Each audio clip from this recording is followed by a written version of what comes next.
Hello everyone. तो चलिए आज हम क्लास 10th की मैथ्स करेंगे। मैथ्स में चैप्टर 4 यानी क्वाड्रेटिक इक्वेशन। ठीक है, क्वाड्रेटिक इक्वेशन को समझेंगे। क्वाड्रेटिक इक्वेशन है क्या है। तो देखो, क्वाड्रेटिक इक्वेशन की पहचान क्या है। तो सबसे बड़ी पहचान तो ये है कि इसका जो जनरल फॉर्म है ना, वो पहले एक बार देख लो फिर बताता हूँ। जनरल फॉर्म है इसका ax² plus bx plus C equal to 0। ये इसका जनरल फॉर्म है।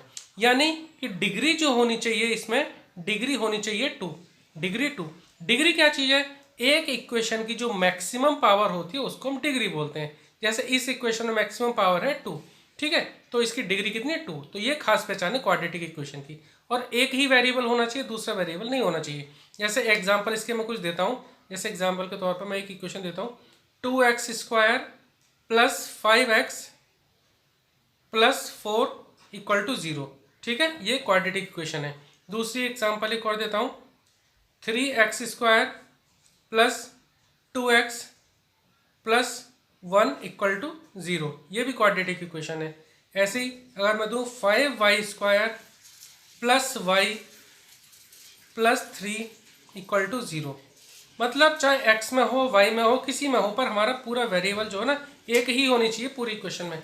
वेरिएबल चेंज नहीं होना चाहिए हमारा। ठीक है, अगर मैं एक और इक्वेशन आपसे पूछूं, x² प्लस 5 इक्वल टू 0, क्या ये क्वाड्रेटिक इक्वेशन है? हाँ, ये भी क्वाड्रेटिक इक्वेशन है। क्यों? क्योंकि यहाँ पर डिग्री हमारी 2 है। अब आप बोलेंगे कि जो हमारी जनरल इक्वेशन है ax² plus bx plus C equal to 0, इसमें तो यहाँ पे तो a की वैल्यू क्या है? अगर मैं इसको कंपेयर करूँ तो a की वैल्यू इस पर्टिकुलर इक्वेशन में 1 है। b की वैल्यू देखो, bx तो इसमें है नहीं, तो b की वैल्यू है 0। c की वैल्यू कितनी है? c का मतलब जो कांस्टेंट वैल्यू यानी कि 5, तो c की वैल्यू हमारी इसमें 5। ठीक है, तो a b c जो जनरल इक्वेशन में है उनका मतलब क्या है? उनका मतलब ये है कि जो कांस्टेंट वैल्यू है, जिनकी वैल्यू हमें पता रहती है, जैसे 2x² में a की वैल्यू 2 है और 5x में b 5 है, ऐसे c 4 है। ठीक है, तो ये तो रही क्वाड्रेटिक इक्वेशन की पहचान। चलो अब कुछ क्वेश्चन करते हैं। आपकी जो बुक है एनसीईआरटी की बुक एक्सरसाइज 4.1, उसमें क्वेश्चन नंबर 1 देखिए। क्वेश्चन नंबर 1 देखिए, उसमें पहचानना है कि कौन सा क्वाड्रेटिक इक्वेशन में है, कौन सी नहीं है। तो क्वेश्चन में लिख देता हूँ। देखिए पार्ट 1 है इसका, x प्लस 1 का whole square equal to 2 into X minus 3। अब देखो इसको हम जरा सॉल्व कर लेते हैं। तो a प्लस बी का होल स्क्वायर ये है, तो a² plus b² plus 2ab यानी 2x। ठीक है, इक्वल टू इधर 2x माइनस, ठीक है 2 को x से करेंगे तो 2x माइनस 2 इंटू 3, 2 इंटू 3 कितना होगा? 6 हो गया। अब इसको सही फॉर्म में लिखें तो देखो यहाँ भी 2x, यहाँ भी 2x, ये कैंसिल आउट हो गया। क्या बचता है? x² प्लस 1, इधर माइनस 6 है वो इधर आएगा तो प्लस 6 हो जाएगा इक्वल टू 0। इक्वेशन क्या बन जाती है हमारी? x² plus 7 equal to 0। ठीक है, तो ये हमारी इस फॉर्म में आ गई। ये ax² यानी a की वैल्यू 1 है, तो ये हमारा देखिए a की वैल्यू यहाँ 1, bx तो है नहीं, मैं एक बार लिख ही देता हूँ, ax² plus bx plus C equal to 0। जरा इससे कंपेयर करो, x² देखो पावर 2 है। सबसे पहली बात कि इसमें डिग्री 2 है। अगर पावर 2 है तो ये क्वाड्रेटिक इक्वेशन है। a x का कोफिशिएंट यहाँ पे 1, b यहाँ bx यानी x वाला टर्म तो है नहीं, तो b की वैल्यू कितनी होगी? 0, c की वैल्यू 7। ठीक है, तो ये क्वाड्रेटिक इक्वेशन है। ठीक है, देखिए मैंने पार्ट 6 लिखा है, यहाँ पे 6th पार्ट लिखा है। अब इसको चेक करना है। अब देखिए LHS में ये है, RHS में ये है। पहले हमें थोड़ा सिंप्लीफाई कर लेते हैं। LHS में तो कुछ नहीं कर सकते, इसको ऐसे ही रहने देते हैं, x² plus 3x plus 1। RHS में क्या कर सकता है? a माइनस b का होल यानी a² प्लस b², 2 का स्क्वायर 4 माइनस 2ab, तो माइनस 2 इंटू एक्स इंटू 2, तो कितना हो जाएगा? Minus 2 into x into 2 minus 4x हो जाएगा। ठीक है, तो मैं इसको लिख देता हूँ माइनस 4x। तो देखिए क्या आएगा, अब x² इधर भी है, x² इधर भी है, कैंसिल आउट हो गया। क्या बचेगा? ये बचता है 3x प्लस 1, इसको भी सबको इधर ले आते हैं LHS में, माइनस 4 और माइनस 4x इधर आएगा तो प्लस का 4x इक्वल टू 0। देखिए 3x प्लस 4x हो गया 7x प्लस 1 माइनस 4 हो गया माइनस 3। ठीक है, प्लस, ठीक है, माइनस 3 इक्वल टू 0। अब ये जो इक्वेशन हमारी बनती है, इसमें देखो डिग्री तो हमारी 2 है नहीं, इसमें डिग्री तो हमारी 2 नहीं, डिग्री तो यहाँ पे 1 है। जब डिग्री इक्वल टू हमारी 1 है, इसका मतलब ये क्वाड्रेटिक इक्वेशन नहीं है। ठीक है, तो ये आपको चेक करना है। LHS RHS में हो सकता है कुछ चीज़ें कैंसिल आउट हो जाए, तो आपको उसका ध्यान देना है। ठीक है, अब देखिए इस क्वेश्चन का जो लास्ट पार्ट है वो मैंने नोट किया। ठीक है, इसको आप देखिए कि ये क्वाड्रेटिक इक्वेशन है या फिर नहीं है। ठीक है, तो देखो अब LHS में तो देखो क्यूब है, RHS में देखें तो a माइनस बी का होल क्यूब है। पहले इसे थोड़ा सिंप्लीफाई कर लेते हैं जितना हो सकता है। तो x cube minus 4x² minus x plus 1, इसको तो कुछ नहीं कर सकते फिलहाल। RHS में देखो a माइनस बी का होल क्यूब है, तो a माइनस बी का होल क्यूब का फॉर्मूला क्या होता है, A cube minus B cube minus 3a² plus 3ab²। ठीक है, तो लिख देते हैं a क्यूब यानी X cube, A cube minus B cube यानी 2 का क्यूब कितना हो जाएगा 8, A cube minus B cube minus 3a² भी, तो माइनस 3a² यानी x² इंटू बी कितना है 2 है, प्लस 3ab², तो प्लस 3ab², ए कितना है x है, बी कितना है 2, तो 2 का स्क्वायर कितना हो जाएगा 4। इसको और थोड़ा सिंप्लीफाई कर लेते हैं। देखो अब यहाँ सिंप्लीफाई करने से पहले जरा देख लो RHS का, ये RHS और LHS में एक्स क्यूब है, कैंसिल आउट हो गए, क्या बचता है माइनस 4x²। अब जरा इधर से ले आते हैं माइनस 3x² को, तो इधर कितना माइनस 3 नहीं, ये पूरा है, तो 3 2 6 माइनस 6x²। जब यहाँ ले आएंगे तो ये हो जाएगा प्लस का 6x²। ठीक है, माइनस एक्स है, इधर देखते हैं तो प्लस 3 4 12x, इधर आएगा तो माइनस का 12x। ठीक है, इसको हमने सॉल्व किया। ठीक है, 3 4 12x, तो इधर ले आए LHS के इधर, तो माइनस का 12x हो गया। अब बचता है इधर प्लस का 1 हमने नोट कर लिया। माइनस 8 को हम LHS में लाते हैं तो क्या हो जाएगा प्लस का 8 हो जाएगा, और तो कुछ बचा नहीं, इक्वल टू 0। अब माइनस 4x² प्लस 6x², तो कितना हो जाएगा 4 और 6 दोनों अपोजिट साइन है, घटाएंगे, 6 में से 4 गए 2 बचे, 2x² साइन प्लस का, क्योंकि प्लस का बड़ा है। अब माइनस एक्स माइनस 12x कितना हो गया माइनस 13x प्लस 9। देखो अब इस इक्वेशन को आप देखो, ठीक है, हमने इसको जब सॉल्व किया तो हमारी जो इक्वेशन आ रही है वो ये आ रही है। ठीक, इसमें देखो डिग्री जो आ रही है ना ये 2 है। ठीक है, ये लाइन खींचने से मैं कट गई। ठीक है, डिग्री ध्यान रखना आपको, डिग्री इसकी आ रही है 2। जब इसकी डिग्री 2 आ रही है, इसका मतलब जब डिग्री 2 आ रही है इसका मतलब ये क्वाड्रेटिक इक्वेशन है। ठीक है, तो आप इस तरह से चेक कर सकते हैं। ठीक है, बाकी पार्ट आप कर सकते हैं। अगर आपको किसी पार्ट में डाउट रहेगा तो आप मुझसे कमेंट सेक्शन में पूछ सकते हैं, मैं आपको बता दूंगा। ठीक है, चलो क्वेश्चन नंबर 2 पे चलते हैं। जरा इसमें इक्वेशन बनानी है, स्टेटमेंट दे रखे हैं, हमें इक्वेशन बनानी है। ठीक है, मैं डायरेक्ट सॉल्व करता हूँ, इक्वेशन बना देता हूँ आपको। ठीक है, अब देखिए क्वेश्चन नंबर 2 में हमें क्या करना है, represent the following situations in the form of quadratic equation. हमें रिप्रेजेंट करना है इनको क्वाड्रेटिक इक्वेशन के फॉर्म में। तो देखिए फर्स्ट पार्ट है हमारा, पढ़ देता हूँ एक बार। The area of a rectangular plot is 528 metre square. देखो रेक्टेंगुलर प्लॉट है जिसका एरिया दे रखा है 528 मीटर स्क्वायर।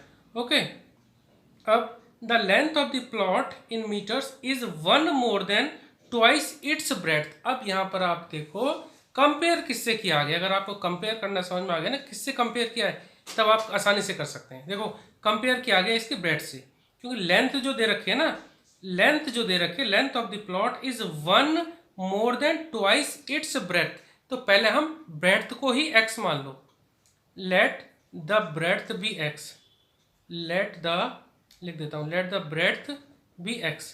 अब ब्रेड्थ को हमने x मान लिया, तो लेंथ क्या होगी भाई, लेंथ जो होगी इसकी क्या दे रखा है 1 मोर देन ट्वाइस। तो 1 मोर का मतलब plus, 1 more than twice its breadth, twice यानी 2 इंटू, ट्वाइस यानी 2 इंटू ब्रेड्थ, तो ब्रेड्थ x है, तो 1 प्लस 2x, ये होगी इसकी लेंथ।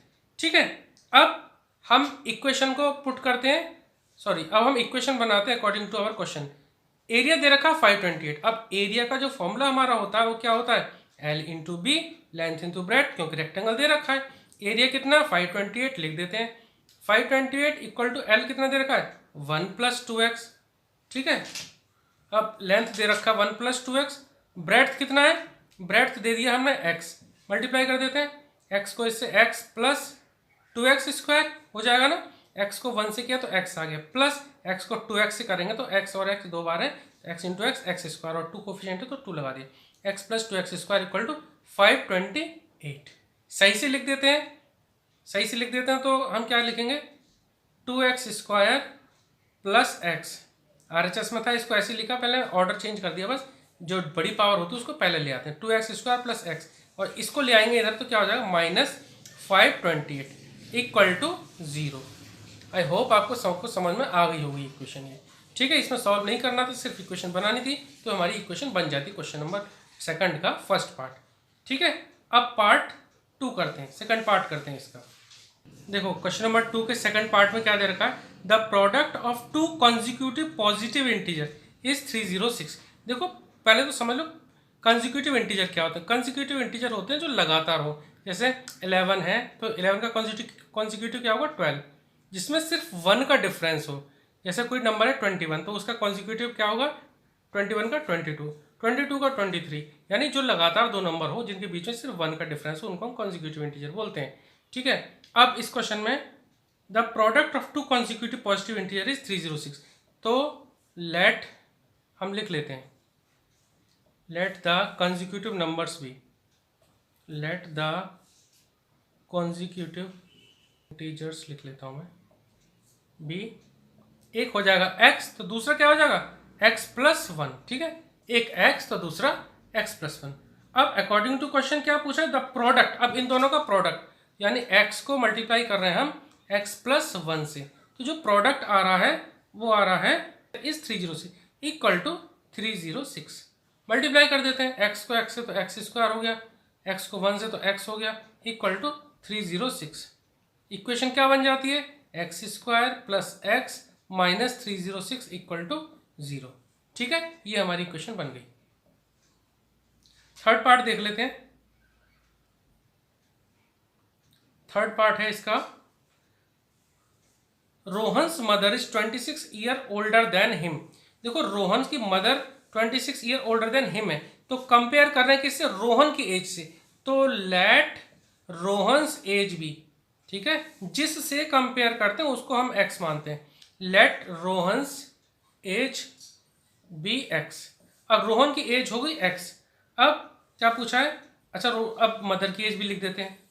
तो रोहन्स मदर एज कितनी हो जाएगी, रोहन्स मदर एज बताओ कितनी हो जाएगी, इसमें दे रखा है ना 26 ईयर ओल्डर देन हिम, तो अगर रोहन की एज x है तो मदर की एज x प्लस 26 हो गई।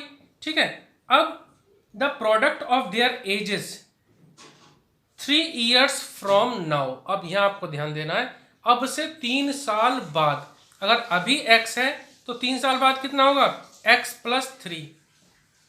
रोहन की मदर की एज x प्लस 26 से अभी 3 साल बाद कितनी एज होगी x प्लस 26 प्लस 3 यानी कि 29। ठीक है, तो अब ये जो दो एज आई ना 3 साल बाद, इन दोनों का जो प्रोडक्ट है वो दे रखा है, वो दे रखा है 360 equal to 360, x plus 3 into X plus, ठीक है, x प्लस 29 इक्वल टू 360। ठीक है, अब यहां से इसको सॉल्व करना है, सही फॉर्म में ले आते हैं इस इक्वेशन को। देखो x को x से मल्टीप्लाई करते हैं, क्या हो जाएगा x square plus 29x plus 3x plus, ठीक है, मैं क्या कर रहा हूँ डिस्ट्रीब्यूटिव प्रॉपर्टी लगा रहा हूँ, पहले x को x से किया, फिर x को 29 से किया, अब 3 को दोनों से मल्टीप्लाई करूँगा, 3 को x से किया 3x हो गया, अब 3 को 29 से मल्टीप्लाई करूँगा तो कितना आ जाएगा 3 9 जा 27, 2 3 2 जा 6, 6 और 2 8, 87। ठीक है, इक्वल टू 360। ठीक है, इसको जरा सॉल्व कर लेते हैं, एक्स स्क्वायर थोड़ा और सिंप्लीफाई कर लेते हैं, x square plus 29 plus 3x कितना हो जाएगा, ये हो जाएगा 32x। अब ऐसे ही 87 इधर है, हम 360 को RHS से ले आते हैं, 87 माइनस 360 इक्वल टू 0। ठीक है, तो यहाँ से ये इक्वेशन हमारी बन के आ जाएगी, एक्स स्क्वायर प्लस 32x, इनको माइनस कर देते हैं, 360 में से 87 घटा देते हैं तो ये बचता है माइनस में आएगा, क्योंकि 360 बढ़ा तो आंसर हमारा माइनस में आएगा। 10 में से 7 गए तो 3 बचा, या 5 में से 8 जाएंगे नहीं तो 15 में से 8 गए तो 7 बचे, अब यहाँ बचा 273 इक्वल टू 0।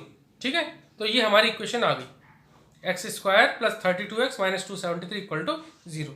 ठीक है, तो आप इस तरह से इक्वेशन बना सकते हैं। क्वेश्चन नंबर 2 का last part, A train travels a distance of 480 kilometre at a uniform speed. यहाँ पर यूनिफॉर्म स्पीड दे रखी है, ट्रेन जो है 480 किलोमीटर ट्रैवल करती है। तो मान लेते हैं पहले लेट यूनिफॉर्म स्पीड है ना उसको मान लेते हैं, तो यूनिफॉर्म स्पीड को हम x मान लेते हैं।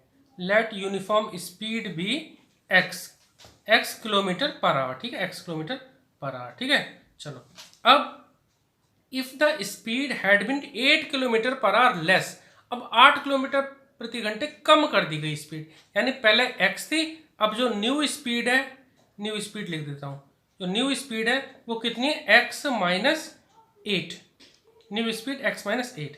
अब इसमें 3 घंटे ज़्यादा लग रहे हैं। ऑब्वियसली जब स्पीड कम करेंगे तो टाइम ज़्यादा लगेगा। अब नया जो टाइम है उसमें 3 घंटे का फर्क आ रहा है। तो न्यू स्पीड में जो न्यू स्पीड क्योंकि कम है तो इसका टाइम ज़्यादा लगेगा, और पुरानी स्पीड x थी तो उसका टाइम थोड़ा कम लगेगा। ठीक है, न्यू स्पीड कम है ना। अब एक बात आप सोचो, न्यू टाइम जो होगा, मान लो मैं ये बोलूँ t2 minus t1 equal to कितना, 3 घंटे का फर्क है। तो मैं यहाँ लिख सकता हूँ नया टाइम जो होगा उसमें से पहले वाले टाइम को घटाऊंगा तब 3 घंटे आएगा ना।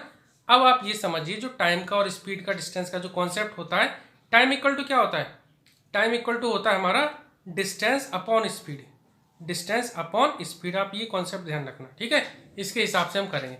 अब t2 नया टाइम क्या होगा भाई, t2 यानी सेकंड वाला टाइम, तो डिस्टेंस अपॉन स्पीड, डिस्टेंस तो हमारी 480 किलोमीटर है तो लिख देते हैं 480 अपॉन स्पीड, नई स्पीड जो कितनी थी x-8 लिख देते हैं x-8 माइनस t1 यानी पुराना वाला टाइम कितना था भाई 480 अपॉन x, क्योंकि पुरानी स्पीड x थी, इक्वल टू इन दोनों के टाइम में कितना फर्क आ गया, इक्वल टू आ गया 3 घंटे का।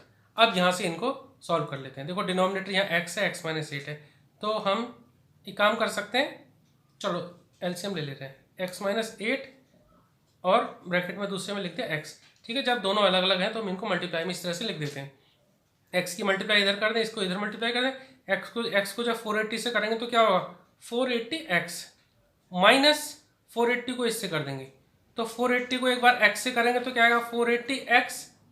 ठीक है, माइनस का ध्यान रखना, और फिर माइनस 480 को माइनस 8 से करेंगे तो क्या होगा प्लस का 8 को मल्टीप्लाई कर देते हैं, 8 0 जा देखो 8 0 जा 0, 8 0 जा 0, 8 8 जा 64, 6 कैरी 8 4 जा 32, 32 और 6 38। ओके, अब ये माइनस का ये माइनस का इसलिए प्लस का आ गया इक्वल टू 3। ठीक है, अब जरा देखो इसको सॉल्व करते हैं, 480x ये कट गया, प्लस माइनस का सेम था, अब बचता है हमारा 3840 इक्वल टू या 3। अब जो अपॉन में जो आएगा क्या आएगा x इंटू एक्स, क्या होगा x into x, x square minus 8x। ठीक है, अब इसको हम क्रॉस मल्टीप्लाई कर देंगे, इसको इधर पहुंचा देंगे तो क्या होगा, अच्छा एक काम और कर सकते हो आप, ये दोनों ना कैंसिल आउट भी हो सकते हैं, 3 को आप इससे कैंसिल भी कर सकते हो, 3 1 जा 3 और ये करेंगे तो 3 1 जा 3, 3 2 जा 6 बचेगा 2, 2 4 3 8 या 24 0, कितना आ जाएगा 1280। तो 1280 इक्वल टू ये पूरा इधर चला जाएगा मल्टीप्लाई में, तो क्या आएगा एक्स स्क्वायर माइनस 8x, क्योंकि यहाँ तो 1 बचा था। ठीक है, तो एक्स स्क्वायर माइनस 8x को 1 से इतने आ गए, तो ये हमारी इक्वेशन आ गई। इसको और थोड़ा सही फॉर्म में लिख लेते हैं। सही फॉर्म में क्या लिखेंगे, एक्स स्क्वायर माइनस 8x, इसको उधर ले आओ तो माइनस का 1280 इक्वल टू 0। ठीक है, तो ये हमारी इक्वेशन बन जाती है। आई होप आपको समझ में आया होगा। Thank you.